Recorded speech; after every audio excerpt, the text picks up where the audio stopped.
All India ITI employees association के 29वें स्थापना दिवस एवं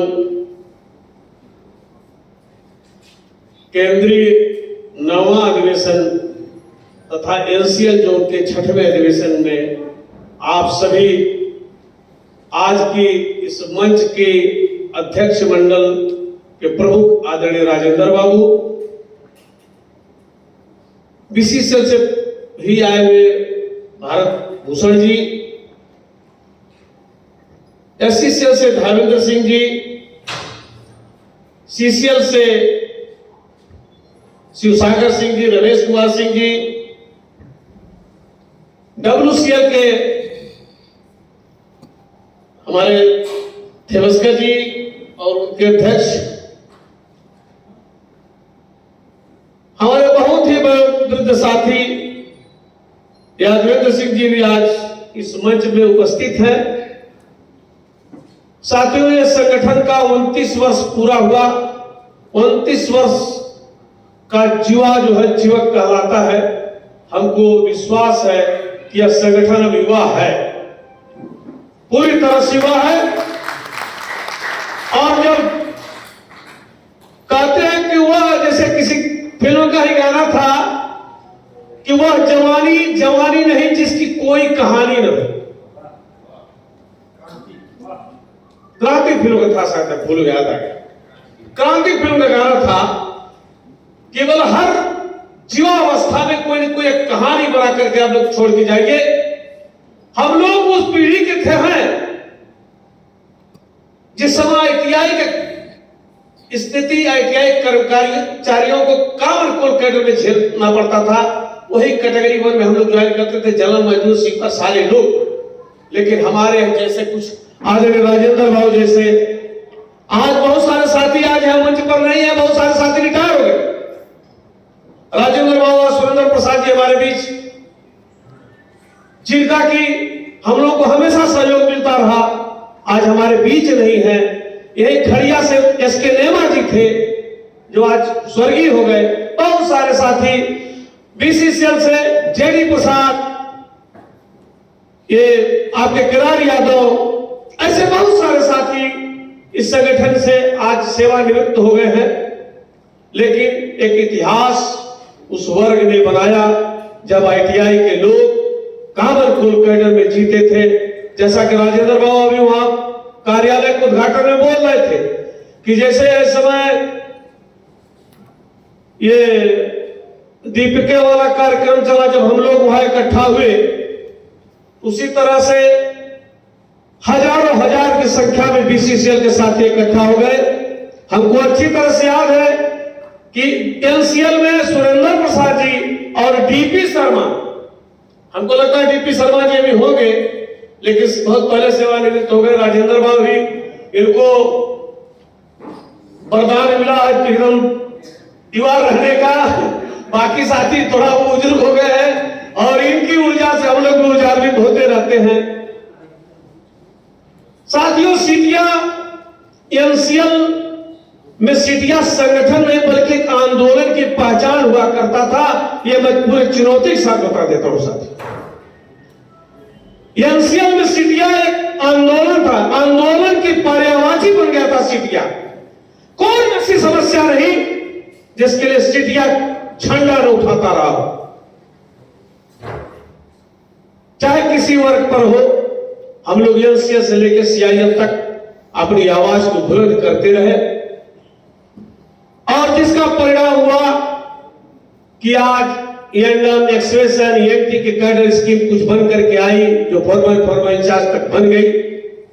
अभी उसमें कुछ छोटी छोटी कमियां हैं, खामियां हैं, जिनको सुधरवाना आवश्यक है, जिसके लिए हमारे आदरणीय BK पटेल जी पूरे तन मन से लगातार लगे हुए हैं। कैडर स्कीम बनाए भी, बना करके प्रस्तुत भी किए और संभवतः बहुत जल्द ही हम लोग की इच्छा थी, हम लोगों का जो शुरुआती डिमांड, अगर 7 सूत्री मांग की जिस पर चर्चा हुई कि वर्दी भी हमारी मांगों में था, तो उसमें ये था कि एंडम एक्सप्रेशन EMT एक तरह का कैडर स्कीम हो।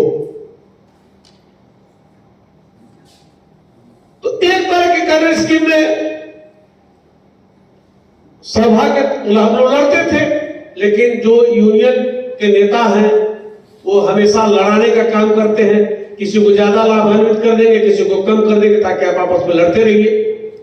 तो एंडम का कैडर स्कीम तो लगभग ठीक हो गया, लेकिन एक्सप्रेशन की कैडर स्कीम आज भी बहुत बदतर है। और एक्सप्रेशन के साथी अगर जागरूक नहीं हुए, उनको भी जागना होगा। अपने हक के लिए स्वयं भी लड़ना पड़ता है। अगर आप नहीं लड़ेंगे दूसरा कौन लड़ेगा? तो इसलिए आपको भी लड़ना पड़ेगा। आज भी एक्सप्रेशन की कैडर स्कीम अगर जिस तरह का एनसीएल का कल्चर है, तो उसमें लगभग 27 से 28 साल लग जाता है उसको फोरमैन बनने की स्थिति में जाने में। तो अभी जो डिमांड हुई है कि एंडम एक्सप्रेशन ईएनटी का एक कॉमन कैडर, केवल एंडम वाला जो कैडर उसी के अनुरूप तीनों को बना दिया जाए। संभवतः बहुत जल्दी ये आपके बीच में आ जाएगा। और इसके लिए हम सभी आईटीआई के साथियों को जागरूक रहने की जरूरत है। अभी बहुत सारी जैसे एक प्रस्ताव इसमें आया है, हम लोग आईटीआई के लोग तो 1997 में एकजुट हो गए, जब बहुत बदतर कैडर स्कीम थी। तो उसका परिणाम हुआ कि हम लोग का कैडर स्कीम फोरमैन इंचार्ज तक बन गया। लेकिन जो लोग ऑपरेशन में है, ऑपरेटर वर्ग, हमारे एचएमएम ऑपरेटर आज बहुत अपेक्षित है। उसमें पहले पिट सुपरवाइजर का कैडर स्कीम था, लेकिन आज वो भी समाप्त हो गया, उसका कहीं इम्प्लीमेंट नहीं होगा।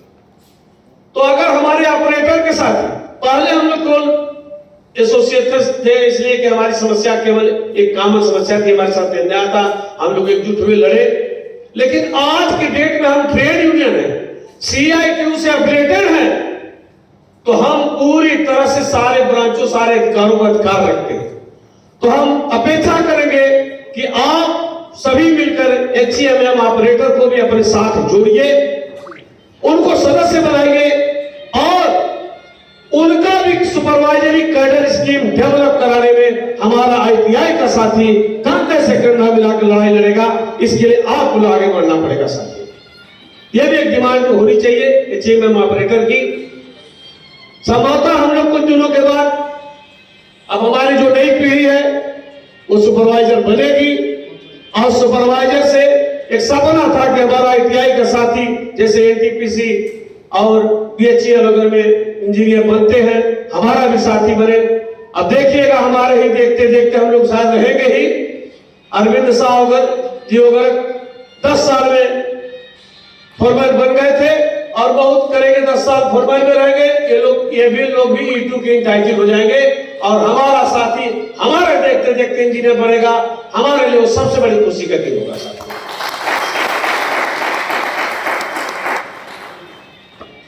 अब